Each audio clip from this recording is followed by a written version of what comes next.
Are tanks still formidable on today's battlefields? Time and again, NATO's prided tanks are powerless when faced with drone threats. On August 28th, the spotlight turned to Pokrovsk, where a German-made Leopard 2A4 tank, once hailed as one of NATO's most formidable machines,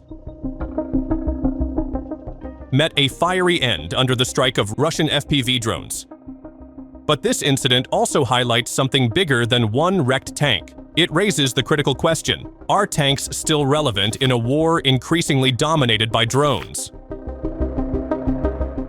To answer this, we must revisit what happened in Pokrovsk.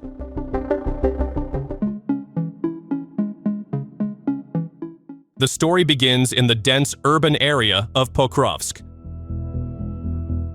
A Ukrainian Leopard 2A4 tank was maneuvering between residential buildings, attempting to evade Russian reconnaissance. Videos released by Russian Telegram channels show the tank trying to shake off pursuing FPV drones. Its thick armor, designed to withstand anti-tank missiles and heavy artillery, was suddenly vulnerable to buzzing, low-cost explosive drones. Despite evasive maneuvers, the tank was struck. Flames erupted, and soon the Leopard was engulfed in fire. What added insult to injury was the context. Ukrainian troops had apparently deployed the tank to fire at the entrance of a residential building, while Ukraine later circulated its own edited footage, cutting off the aftermath.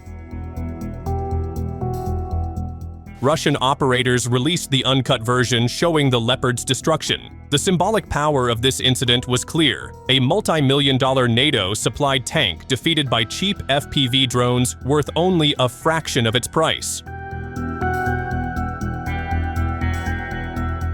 Footage of the Zapad group of forces targeting concealed Ukrainian tanks near Podoli in the Kupiansk direction. In the video, Leopard and T-72 tanks belonging to the 14th Separate Mechanized Brigade attempted to remain hidden among trees. But drones have little regard for camouflage. FPV drones alongside Lancet loitering munitions quickly located and struck the tanks. In moments, 2 of Ukraine's prized armored vehicles were reduced to wreckage. The message was unmistakable. Tanks may still dominate the ground in theory, but without air cover and effective electronic defenses, they are sitting ducks for modern drone warfare.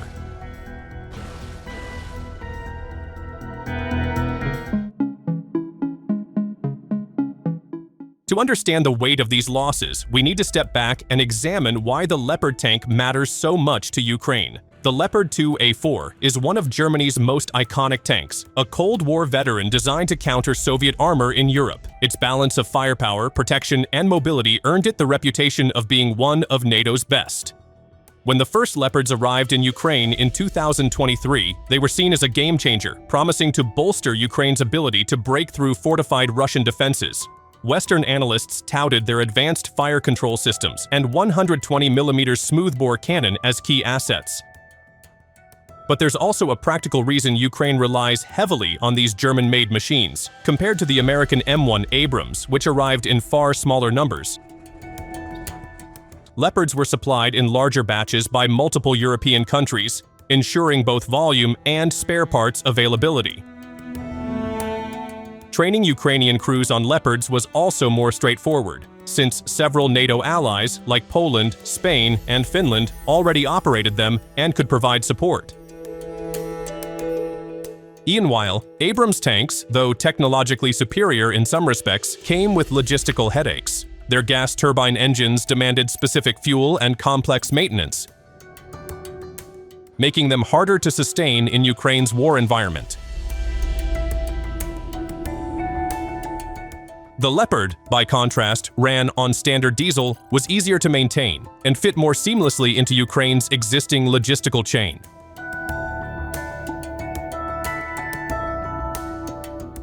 This is why Ukraine leaned on Leopards as the backbone of its Western tank force. They weren't just steel beasts on the battlefield, they were symbols of Europe's collective support and the most practical armor Ukraine could deploy at scale.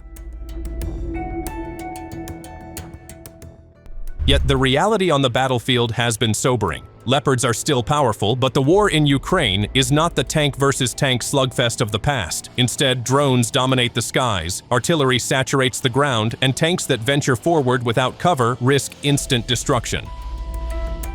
Still, dismissing the Leopard as obsolete would be premature. Tanks remain critical for spearheading offensives, supporting infantry, and holding key ground. No infantry unit can easily replace the shock effect and firepower a tank provides. But the Pokrovsk and Kupiansk incidents prove that tanks can no longer operate as they once did. They must adapt or perish.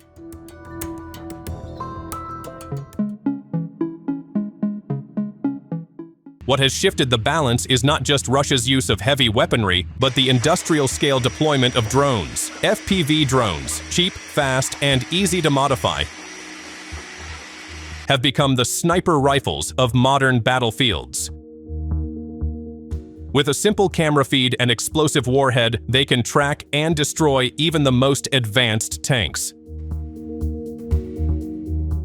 The Pokrovsk Leopard is just one high-profile case. Across multiple fronts, Russia has unleashed swarms of FPV drones, often coordinated with reconnaissance UAVs and artillery strikes.